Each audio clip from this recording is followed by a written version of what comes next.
Di ba, napakasarap sa feeling yung pag-uwi mo galing sa trabaho, pagod ka. Mag-isa ka sa apartment mo. Everything is quiet. Nag-prepare ka ng tsaa. Tapos maybe magsindi ng kandila. Yung mababangong kandila, pamparelax ba? And you think you're safe. Pero, hindi mo alam, may mga tao pala sa loob. At yung mga taong nasa loob ng apartment mo ay andun, hindi para nakawan ka. Andun sila para tudasin ka. But, not in a normal way. They came to drink your blood. Alam mo yung pakiramdam na kahit nakalak lahat ng pinto, parang may mali. May malamig na hangin, may biglang kilabot sa batok mo. Yun ang nangyari kay Lily Lindstrom, isang 32 years old sa Stockholm, Sweden noong 1932. Pero wait lang, hindi ito ordinaryong murder case o isang ordinaryong story na tatalakayin natin ngayon. This is one of the weirdest, creepiest, and most unsolved crime in European history. Kasi si Lily natagpo ang patay sa sarili niyang apartment.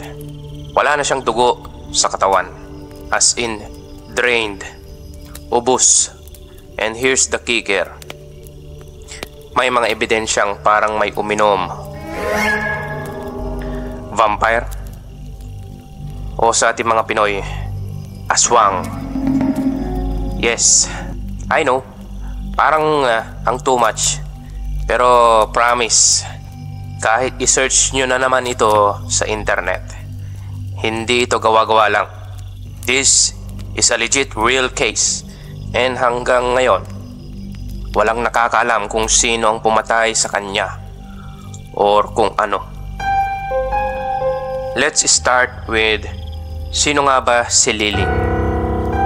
Si Lily ayon sa records ay isang pawok sa Stockholm. O kung hindi nyo alam yung word na pawok, it means nagbebenta ng aliw.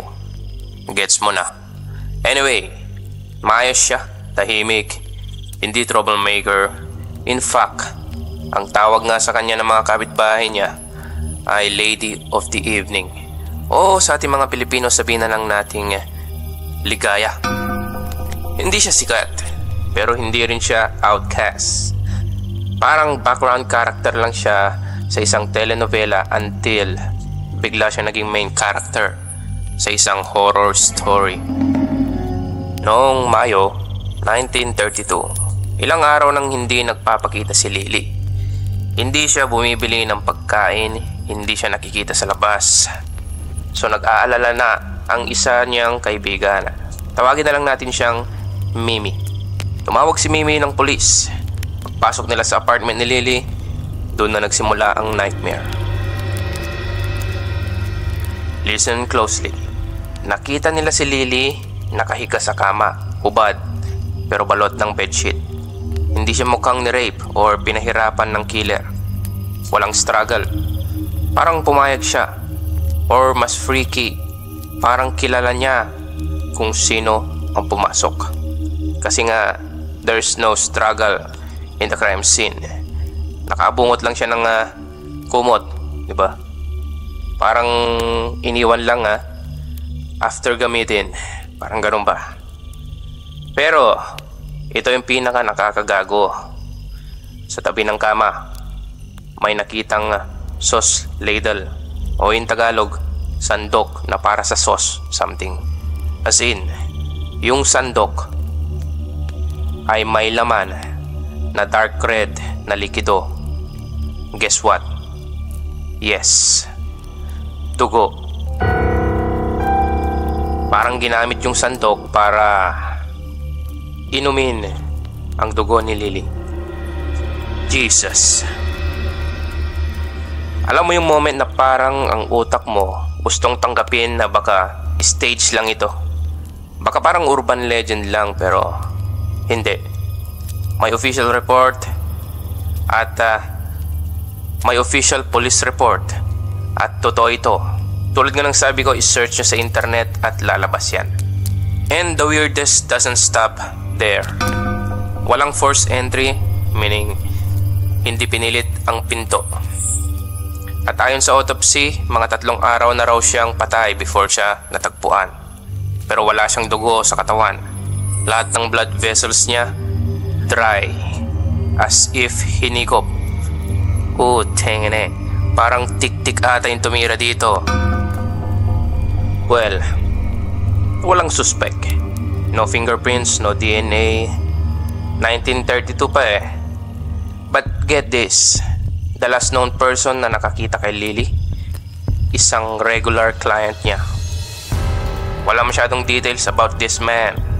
Ang codename sa files niya ay Client 42. Creepy ba?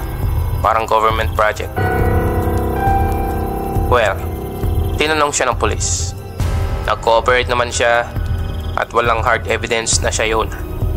Wala ring motive. So free siya. And then wala na. Dead end. Dito na pumasok ang mga theories. Okay? Let's pause here for a second. Kasi seriously, bakit may gagawa ng ganito? Bakit iinumin ng dugo? Unless, hindi lang ito murder. Baka may ibang purpose. May mga nagsabing baka satanic ritual daw. Pero walang ritual markings. Walang kandila, walang pentagram. So hindi yun, di ba? Others think ito yung pinaka-popular theory. Baka real life vampire. O sa ating mga Pilipino, aswang ang pumatay kay Lily. Alam mo ba, during the 1920s to 30s, super uso ang mga vampire craze sa Europe. As in, may mga naniniwalang may totoong vampires sa society. Inspired by Dracula, of course.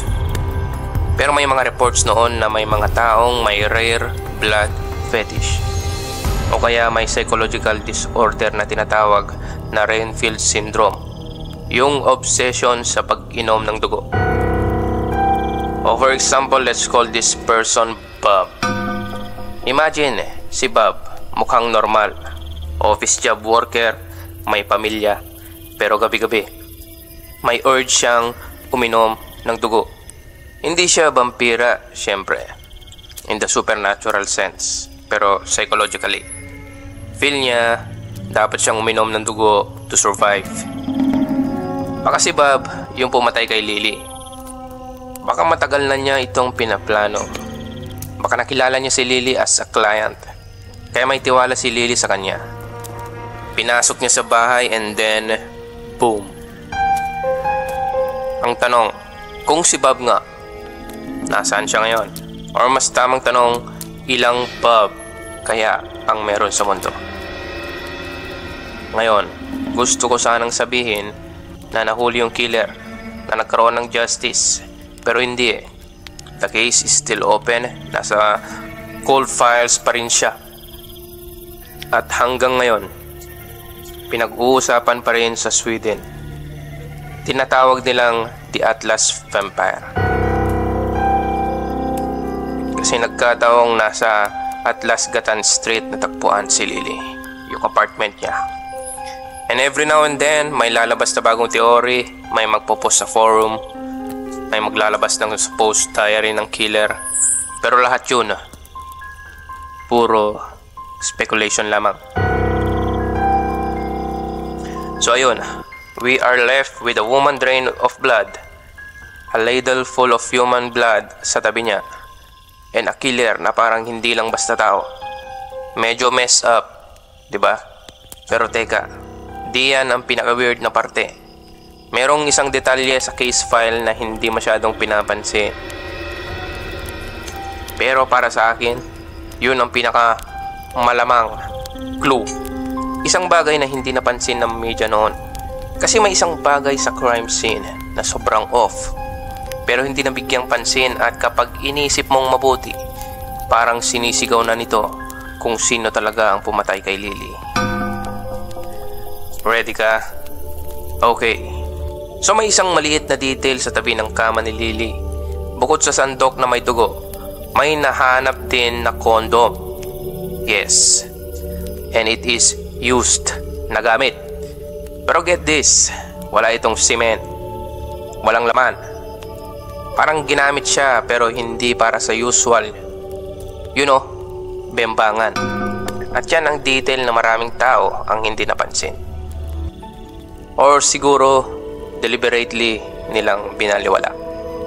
I mean, who the hell use a condom sa gitna ng blood ritual unless part siya ng plan? Parang disguise. Or para magmukhang normal. But honestly, ang creepy lang isipin na may taong sobrang calculated. Like, okay, papatayin ko siya. Iinumin ko ang dugo niya. Pero wait lang. I need protection. What if hindi talaga siya interested sa bembangan?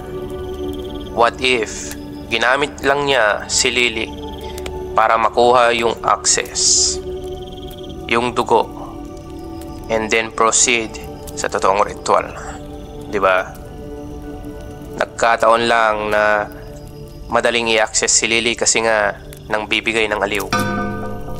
Anyway, oo, pwedeng blood fetish siya. Pero may ibang teori. Mas twisted, mas nakakagago. Some psychologists think, and ito, legit to ha, published sa journals na may mga taong may condition na tinatawag na clinical vampirism. I-google mo, i-search mo sa internet. Legit. Hindi lang ito fetish, hindi lang ito mental illness. Tulad nga ng sabi ko kanina, ito yung belief na kailangan nilang uminom ng dugo para hindi sila mamatay.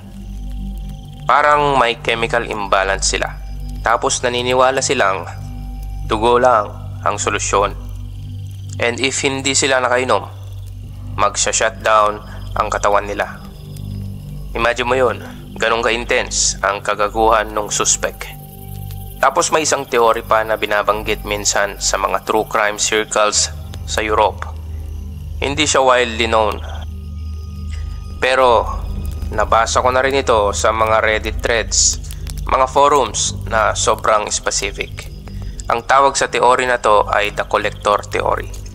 Ang idea, may mga taong nag-accumulate ng blood samples from different women or men, not for magic, not for rituals, pero koleksyon. As in para sa personal satisfaction. May ibang araw, may mga jars sa bahay nila, labeled per name, per date. Parang wine cellar, pero dugo. And if that's true, then Lily wasn't the only one. Pause tayo dito saglit. Kasi iniisip ko lang, what if may nauna na sa kanya?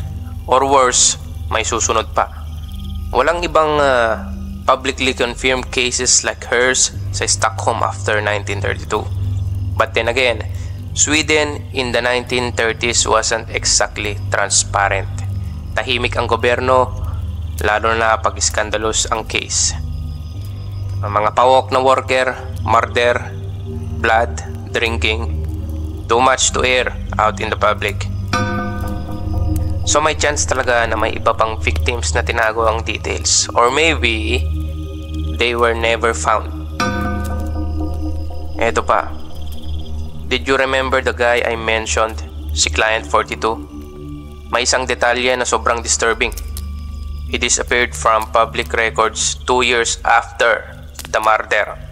As in literal, no more taxes, no job history, no address. It's like nawala siya. Magic. Some say lumipat siya sa Norway. Some say nagpalit ng pangalan. Pero yung pinaka-interesting theory, may nagsabi raw mga chismis na si Client 42 ay part ng isang underground society na obsessed sa immortality through blood. Medyo Dan Brown level na conspiracy. I know, pero bear with me.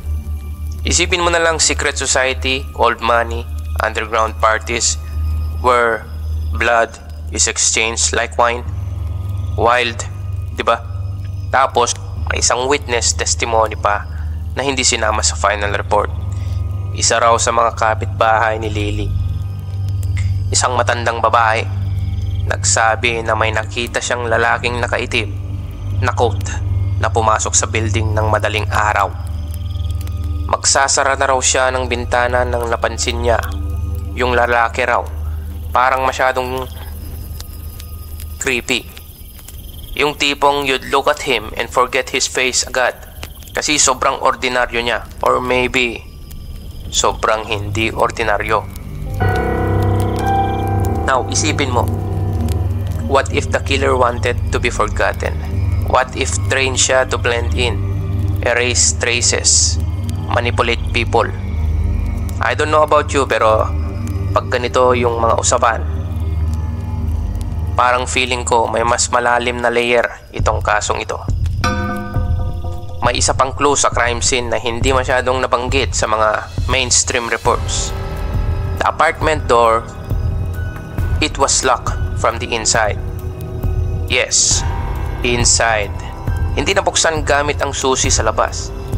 Meaning, either may duplicate siya ng susi and lock it behind him, or nasa loob pa rin siya nang dumating ang pulis at nakatakas siya bago sila nakapasok. Oo, ang tanong ngayon, paano siya nakatakas kung sarado ang pinto at walang ibang daan palabas? May nagsabi, may dumaan raw sa attic. But Lily's apartment didn't have an attic access. So paano? May ibang teorya na supernatural daw talaga ito. Vampire. O sa ating mga Pilipino nga, sabi ko, aswang. Literal.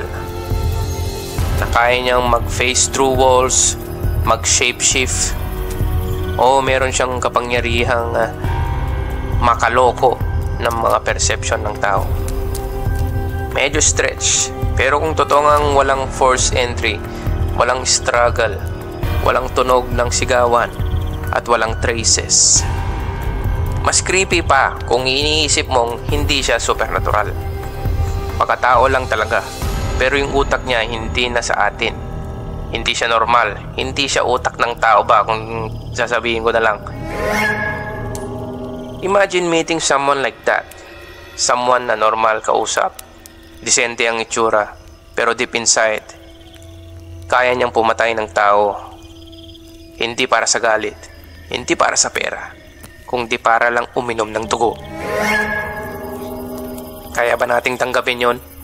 Yung mga ganon, may mga ganyang tao ba? Tulad ka na sabi ko, legit, yung mga ganyang sakit, di ba? Ngayon, ilang dekada na ang lumipas. Marami ng forensic tech.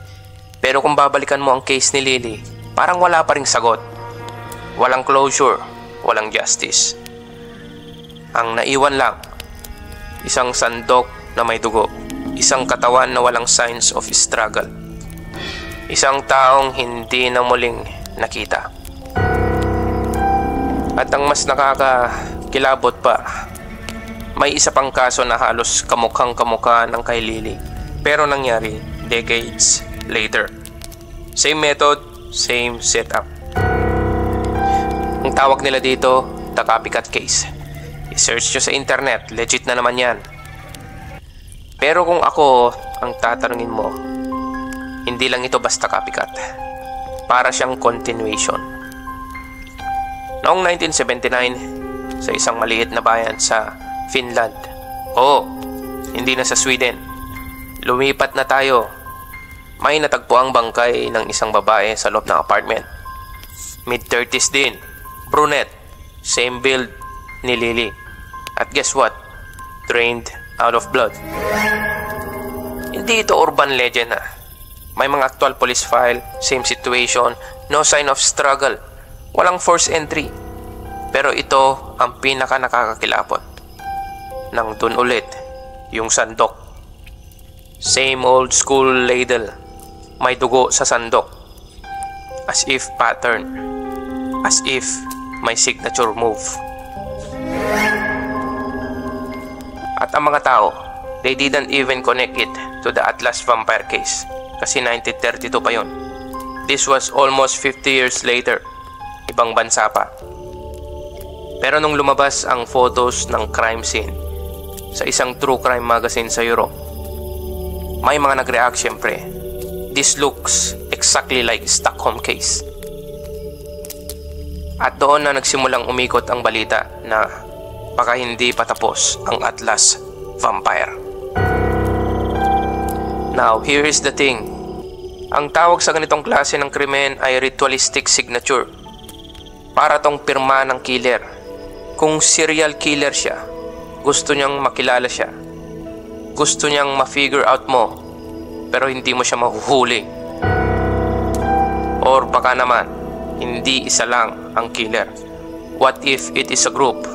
What if merong kulto na umiikot sa buong Europe na ang goal ay i-harvest ang dugo ng mga biktima nila? Parang sa mga pelikula ba? Oo. Pero sa sobrang dami ng nawalang babae noong panahong yon, hindi malabong may underground society na umaariba quietly. Ang weird lang, diba? Kasi wala tayong definitive proof, but at the same time, hindi rin siya imposible. May isa pang teori na super mind bending, yung tinatawag nilang bloodline theory ba? As in literal na lineage. Ang paniniwala, may mga taong descendant daw ng mga sinaunang vampiric tribes from Eastern Europe. Hindi sila undead, hindi sila mystical, pero may obsession sa dugo na genetic. Parang bloodlust is inherited. Alam mo, yung mga tipong magkamuka yung lolo at apo. Ganun. Pero instead of looks, gawain. As in, parehong killer, parehong fetish, parehong curse, legacy. So, if Lily's killer really was part of that bloodline, ibig sabihin may mga kamag-anak siyang ganun din. And that copycat killing in 1979, pwedeng hindi copycat. Pwedeng tagapagmana ng kagaguhan nung nauna, or isang tagahanga, diba? Now let's go back to 1932. Alam mo ba kung bakit sobrang hunting ng case na to? Kasi wala siyang resolution. Walang justice, walang closure, lahat tayo naiwan sa blanco. Walang name, walang motive, walang kwento. Only a body, sandok, at silensyo. Pero maybe, yun talaga ang point. Kasi kung ganito kagulo, ganito kabrutal ang nangyari, bakit parang kinalimutan lang siya, di ba? Who decides what stories get solved and what stories get buried? Kaya ito ang role ng Dilaw na Kandila, ang maghalungkat ng mga nalimutan or naibaon sa nakaraan na mga cases or mysteries at ipasok sa kuryosidad ng mga taong nakikinig ngayon. Ito yung klase ng kwento na kahit fictional sounding, pero totoo, legit. At yan ang pinakamasakit. Kasi habang nagluluto tayo, nanonood ng Netflix, o nagkakape, may mga kwentong gaya ng kay Lily na naibaon na sa limot. Mga biktimang hindi natin kilala, pero may pangalan tulad natin. May buhay, may ending. Yun nga lang, yung ending nila, karumal-dumal. Tapos walang hustisya. At kung totoo ngang may mga taong umiinom ng dugo, nagtatago in plain sight, baka isa sa mga katrabaho mo o kapitbahay mo o baka kaibigan mo pa. Mga aswang. Napaka-interesting ng kwento, no? Anong masasabi nyo? Kung gusto nyo ng mga ganitong usapan, huwag kalimutang mag-subscribe. Nagbabahagi kami ng creepy, real-life horror at mystery stories 3 times a week. Kape, kwento at kilabot. Ganyan tayo dito.